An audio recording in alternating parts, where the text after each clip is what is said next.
तो दोस्तों स्वागत करते हैं उसके बीच में आपके अपने चैनल स्टडी मेरा पर। दोस्तों बात करें 69,000 शिक्षक भर्ती जिला स्तरीय है या राज्य स्तरीय। एक बार फिर से यह मुद्दा बहुत ज़्यादा गर्म हो चुका है। भर्ती आखिर है क्या ये, और समझे विस्तार से विश्लेषण के साथ। दोस्तों एक पॉइंट को मैं डिस्कस करूंगा और एक बहुत अच्छे तरीके से अपनी बात को रखूंगा, और उसके बाद निष्कर्ष आप निकाल लीजिएगा कि आखिर है क्या।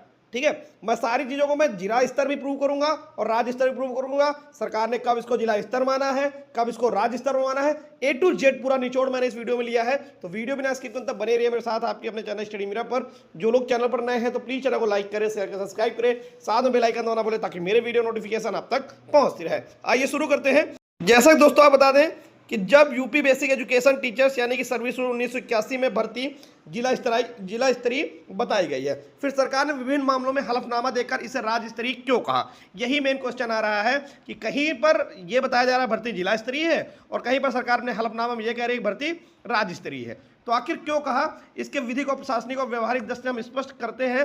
क्या भर्ती के नियमों के अनुसार जिला स्तरीय, अगर नियमों के हिसाब से भर्ती को देखें तो जिला स्तरीय कैसे कि रूल 4 जो है, रूल 4 का एक जो है वो साफ कहता है there shall be a separate cadre of service for each district. इसका मतलब भर्ती, सेवा स्थानांतरण आदि सब कुछ जिला स्तरीय होगा।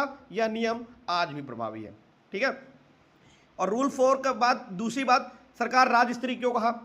कई मामलों में सरकार ने हलफनामे में कहा कि 69 सहायक अध्यापक भर्ती एक राज्य स्तरीय प्रक्रिया है।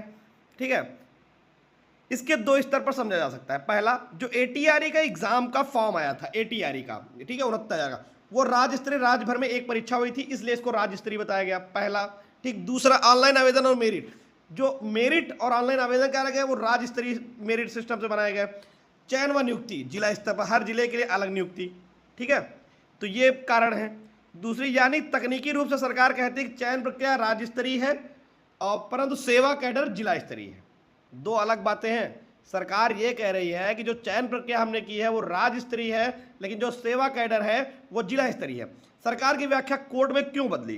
कई बार सरकार ने यह भी तर्क दिया कि एटीआरई पास करना भर्ती का हिस्सा है, इसलिए 1/12/2018 से शुरू मानी जानी चाहिए, जब परीक्षा का आदेश हुआ, यानी ईडब्ल्यूएस से बचा जा सके। इसलिए सरकार ने इस बात को रखा कि एटीआरई का जो एग्जाम था वो 1/12/2018 से प्रभावी होना चाहिए, जिससे ईडब्ल्यूएस से बचा जा सके। इसके लिए उसे यह दिखाना जरूरी था कि भर्ती प्रक्रिया राज्य स्तर पर पहले से शुरू हो चुकी थी। इसीलिए सरकार हमेशा इस भर्ती को राज्य स्तरीय बताती है, क्योंकि वो जो नियम है वो 1/12/2018 से लागू हो चुके। इसीलिए सरकार ने राज्य स्तरीय प्रकृति के बात रणनीतिक रूप से कही है।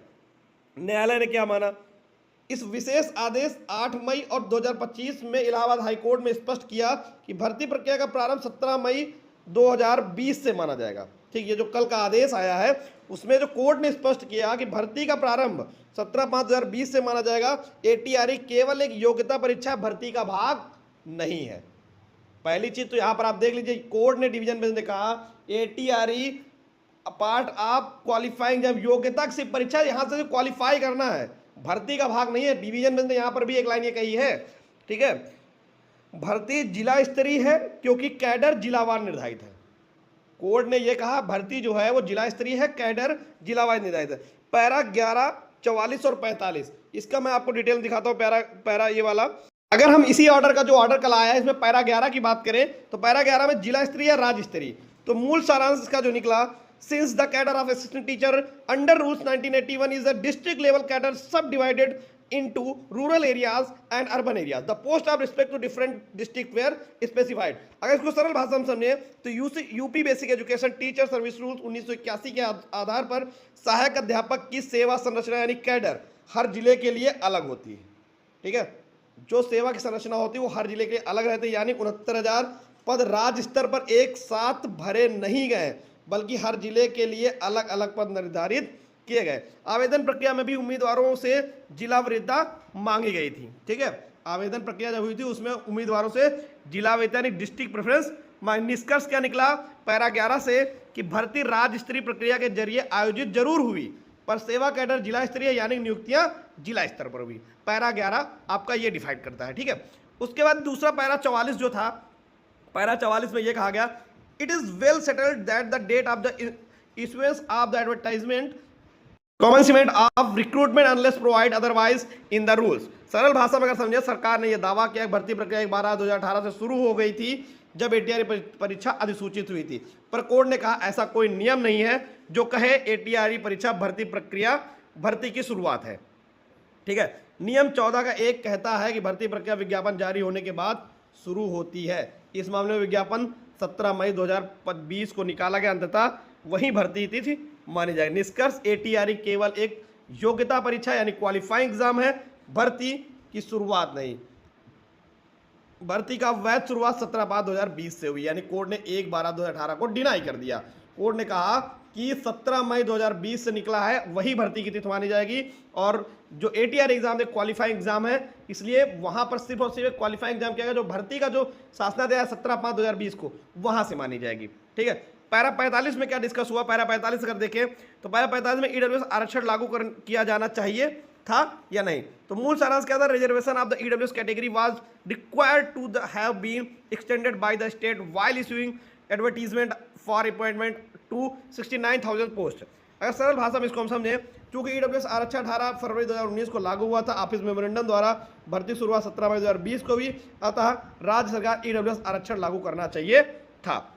निष्कर्ष, ईडब्ल्यूएस के साथ अभ्यर्थियों के साथ अन्याय हुआ, क्योंकि भर्ती समय आरक्षण लागू होना चाहिए था पर नहीं किया गया। ठीक है, फिर उसके बाद जो प्रश्न उठ रहा है वो यही कि नियमों के अनुसार भर्ती जिला स्तरीय है, रूल 14 के अनुसार, रूल 4 के 1 के अनुसार की भर्ती जिला स्तरीय। सरकार कभी कभी इसे राज्य स्तरीय का, हाँ, कोर्ट में हलफनामा रणनीतिक रूप से सरकार ने इसको राज्य स्तरीय का। न्यायालय में किस पक्ष को माना?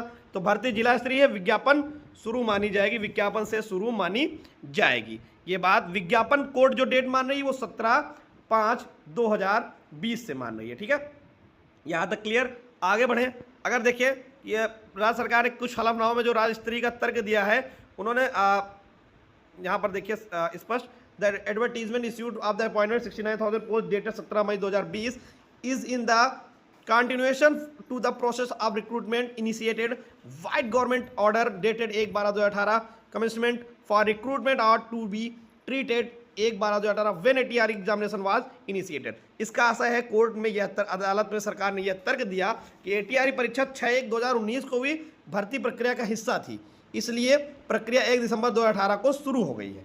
क्योंकि एटीआरई परीक्षा राज्य स्तर पर आयोजित हुई, इसलिए पूरी भर्ती प्रक्रिया को राज्य स्तरीय भर्ती माना जाना चाहिए। कोर्ट में भर्ती प्रक्रिया को लेकर जो विरोधाभास हुआ, ठीक है, उसमें चूंकि कोर्ट में ये जानकारी दी गई कि रोल नंबर, मोबाइल नंबर आदि भर्ती में उपयोग हुई, इसलिए यह सतत प्रक्रिया है जो राज्य स्तर से शुरू हुई थी। न्यायालय का निर्णय इसके विपरीत, कोर्ट ने कहा, इस तर्क को खारिज करते हुए कोर्ट ने कहा, it is rule of 14(1) which provide for the procedure of selection the consequential advertisement is issued on 17/5/2020 only the dated insurance the advertisement is date of the consequent for the recruitment. अर्थ अदालत साफ कहा कि भर्ती शुरुआत 17/5/2020 को हुई और भर्ती कैडर नियम रूल 1981 के अनुसार जिला स्तरीय है। अगर हम पूरी पृष्ठभूमि को समझे एक लाइन में, तो यूपी बेसिक एजुकेशन 1981 के अनुसार यह भर्ती जिला स्तरीय कैडर में होती है, परंतु सरकार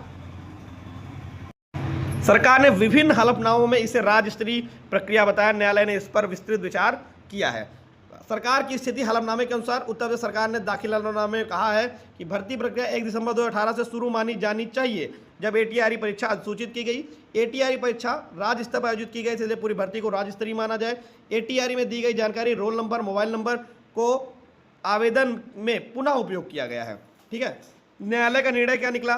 न्यायालय ने सरकार के इस तर्क को अस्वीकार कर दिया।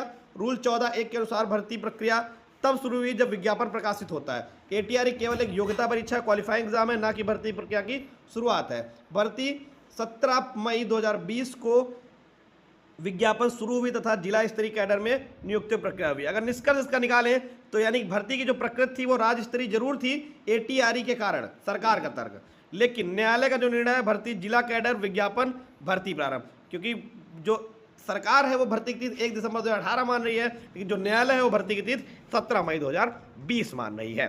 तो यहाँ पर अब इसका भी पटाक्षेप होगा पूरी तरीके से माननीय सर्वोच्च न्यायालय में, क्योंकि अलग अलग आदेश हो चुके हैं। यहाँ पर सरकार अपनी बात 1 दिसंबर से लागू करना चाहती है, और अगर यहाँ पर आपको बताएं कि जो सुप्रीम कोर्ट में माननीय सर्वोच्च न्यायालय में है, वहाँ पर सरकार अब इसको कैसे प्रूव करती है। लेकिन एक चीज़ है, सारे केसेस सुप्रीम कोर्ट में एक साथ चले गए, निश्चित तौर पे वहाँ से कुछ बेहतर देखने को मिल सकता है। धन्यवाद।